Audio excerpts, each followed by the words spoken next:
Baik, di sini saya akan menjelaskan tentang perlawanan Aceh melawan Belanda. Aceh merupakan salah satu wilayah di Nusantara yang sangat strategis menjadi pusat perdagangan dengan hasil penting seperti lada, tambang, dan hasil hutan. Dalam rangka mewujudkan Pak Nirlendika, Belanda berambisi menguasai Aceh. Perang Aceh-Belanda atau disingkat dengan Perang Aceh adalah Perang Kesultanan Aceh melawan Belanda dimulai pada tahun 1873 hingga 1904. Kesultanan Aceh menyerah pada Januari 1904, tapi perlawanan Aceh dengan perang gerilya terus berlanjut.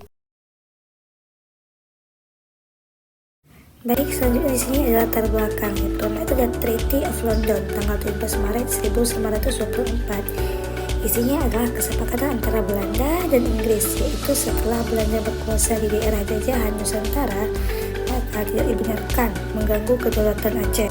Selanjutnya yang kedua itu adalah Traktat Siak tanggal 1 Februari 1898. Belanda perjanjian dengan Sultan Siak, yaitu Sultan Ismail, yang isinya adalah Siak mengaku kekuasaan Hindia Belanda di Sumatera Timur meliputi wilayah seperti di Deli, Asahan, Kampar, dan Indragiri harus tunduk dengan kekuasaan Belanda, padahal wilayah tersebut masuk dalam Kesultanan Aceh. Yang terakhir di sini ada yang ketiga, Traktat Sumatera. Traktat Sumatera pada tanggal 2 November 1871. Traktat Sumatera ditandatangani antara Inggris dan Belanda, yang isinya Belanda diberi kebebasan untuk meluaskan wilayahnya di Sumatera. Baik, selanjutnya di sini ada tokoh-tokoh yang terlibat dalam Perang Aceh.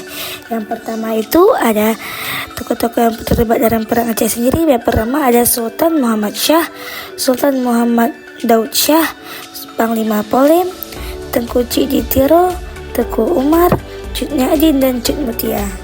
Sedangkan tokoh perang dari Belanda yang pertama ada J.H.R. Kohler, Jan van Swieten, Johannes Peel, Karel van der Heyden, Henry de Mani, Jan Jacob Karel de Moulin, Godfried van Dellen, Johannes Cornelis van der Wijk, Johannes Benedictus Johannes. Nah, selanjutnya masuk kepada proses Perang Aceh. Pada tahun 1873, Belanda mengirimkan ultimatum agar Aceh mengakui kekuasaan Belanda dan harus memberhentikan hubungannya dengan negara asing. Perang Aceh terjadi pada 3 fase, yaitu yang pertama pada tahun 1873 sampai dengan 1884. Yaitu fase kedua terjadi pada tahun 1884 sampai dengan 1896. Sedangkan fase ketiga itu terjadi pada tahun 1896 sampai dengan 1904. Fase ke-1 terjadi pada tahun 1873 sampai 1884. Pada tanggal 26 Maret 1873, Belanda melakukan serangan terhadap Aceh. Namun serangan ini gagal karena pemimpin pasukan Belanda, J.H.R. Kohler, terbunuh. Hal ini memicu kemarahan Belanda. Kemudian pada tanggal 18 Desember 1873, Belanda kembali melakukan serangan terhadap Aceh. Namun Belanda gagal lagi. Selanjutnya, fase yang kedua yaitu terjadi antara tahun 1884 sampai 1896. Pasukan Aceh di bawah kepemimpinan Tengku Umar dan Cut Nyadin semakin kuat. Mereka melakukan perampasan senjata Belanda dan menerapkan strategi perang gerilya yang tentunya akan menyulitkan pihak Belanda. Kemudian Belanda menyusun strategi lain untuk mengakhiri perang Aceh. Mereka mendatangkan tokoh yang menguasai agama Islam bernama Snoek Hurgronje ke Aceh untuk menyelidiki adat istiadat dan sosial budaya masyarakat Aceh. Kemudian Belanda menyusun strategi lain untuk mengakhiri perang Aceh. Mereka mendatangkan tokoh yang menguasai agama Islam bernama Snoek Hurgronje ke Aceh untuk menyelidiki adat istiadat dan sosial budaya masyarakat Aceh. Hasil dari penyelidikan yang dilakukannya, Snoek memberikan saran kepada Belanda, diantaranya yaitu pasukan Aceh tidak menghiraukan Sultan karena Sultan tidak berkuasa. Yang kedua, pasukan Belanda harus berperang dengan gerak cepat sehingga pasukan Aceh mengalami kesulitan untuk mencari perlindungan. Yang ketiga, pasukan Belanda sebaiknya tidak menawarkan perundingan karena perundingan tidak akan diterima oleh pasukan Aceh. Selanjutnya, pasukan Belanda harus memerangi golongan agama karena golongan ini sangat berpengaruh. Dan yang terakhir, pasukan Belanda menggunakan siasat untuk kemakmuran rakyat. Fase ketiga terjadi pada tahun 1896 sampai 1904. Kali ini, Belanda menerapkan strategi yang disarankan oleh Snoek.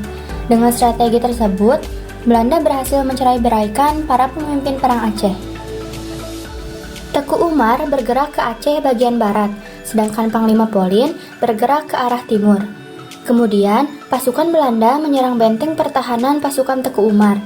Dalam pertempuran yang terjadi pada tahun 1899, Teku Umar gugur. Sementara itu, Panglima Polin akhirnya menyerah kepada Belanda pada tahun 1903.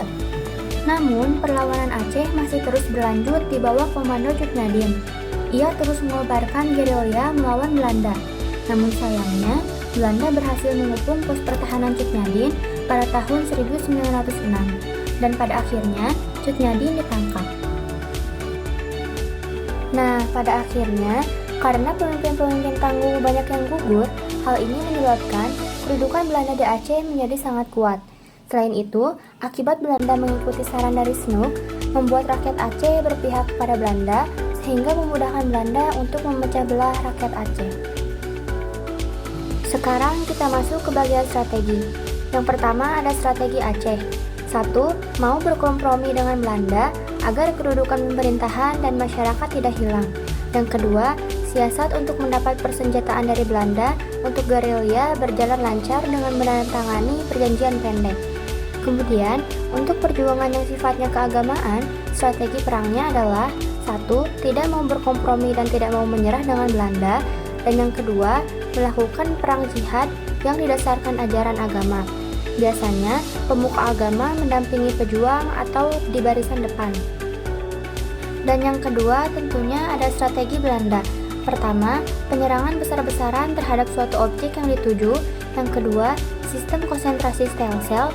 Yang ketiga, melakukan sistem pendekatan dengan mengirim ahli agama Islam. Dan yang keempat, mendirikan pangkalan tetap di Aceh Raya. Dan yang terakhir, di sini ada akibat dari perang Aceh. Yang pertama, pada bidang politik, wilayah Aceh dikuasai secara penuh oleh Belanda. Kemudian, Sultan Aceh dipaksa Belanda untuk menandatangani plakat pendek yang bunyinya mengakui Belanda sebagai penguasa di Aceh. Kemudian dalam bidang ekonomi, monopoli perdagangan di Aceh yang memiliki letak yang sangat strategis yaitu Selat Malaka.